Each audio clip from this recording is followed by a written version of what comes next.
Well, it's been 8 days since the election was held, and across the country, dazed college students are finally emerging from their safe zones into the glare of daylight with bullhorns and signs in their hands. At least 80 colleges are now staging anti-Trump protests or walkouts.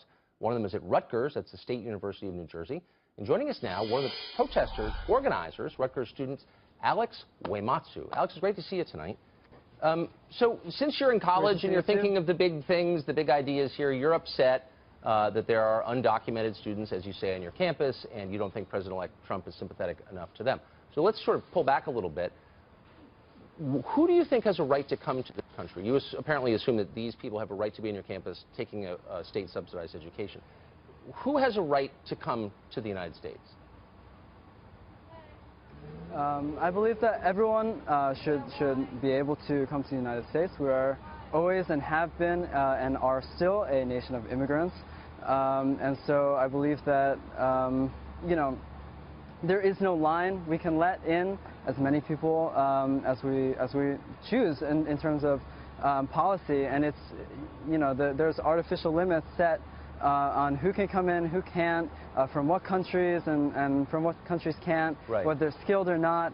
And I feel like that is abandoning our heritage as a nation of immigrants. So anybody who wants to come should come. Now, most of those people who do come, the low-skilled ones, are a net cost to taxpayers. They take more in services than they produce. You know the supply and you know the basic economic laws. So you believe then that taxpayers have a moral obligation to subsidize anybody who wants to come here?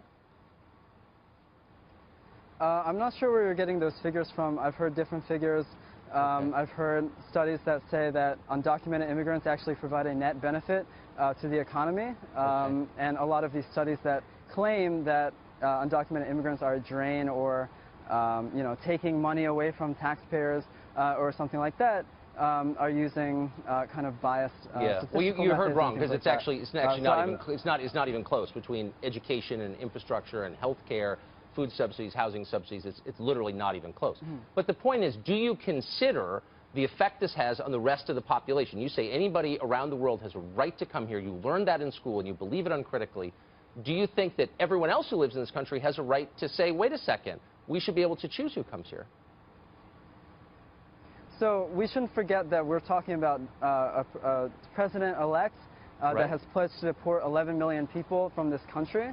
And so that's what I would like to keep the focus on, is the tremendous human rights violation that would entail. A deportation force rounding up people who are undocumented, people who have been here for their entire lives, almost. People, you know, we had a person at our rally today who was, you know, who was brought here at 3 months old.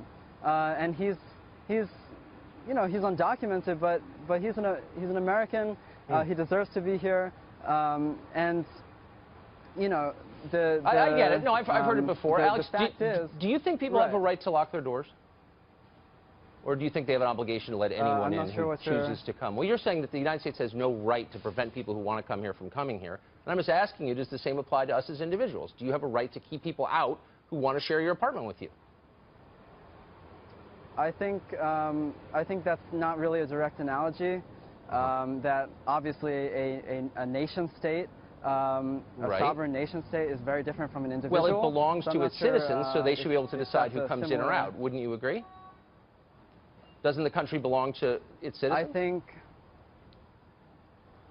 I think that there are certain things. I think you need to think this through, Alex. Slavery was a democratic. Right. Okay. Throw the slavery thing in. Was a democratic. Let me just ask you this. I know that you're a liberal, a radical, lefty. I wonder if it ever occurs to you that you're maybe doing the bidding of business when you advocate for low-skilled workers to come here. Why do you think people support a lot of low-skilled labor in this country? Because it lowers wages. It lowers their labor costs. It makes them more money. Do you realize that you're part of that? So the Cosecha movement, which I'm a part of, is a movement fighting for permanent protection, dignity, and respect for all immigrants in the United States.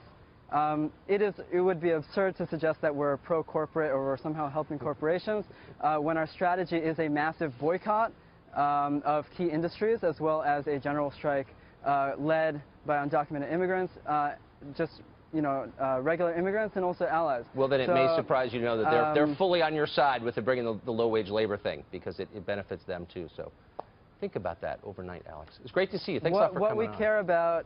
is permanent protection, dignity, and respect. Right. Thank you. I'm for that too. Thanks.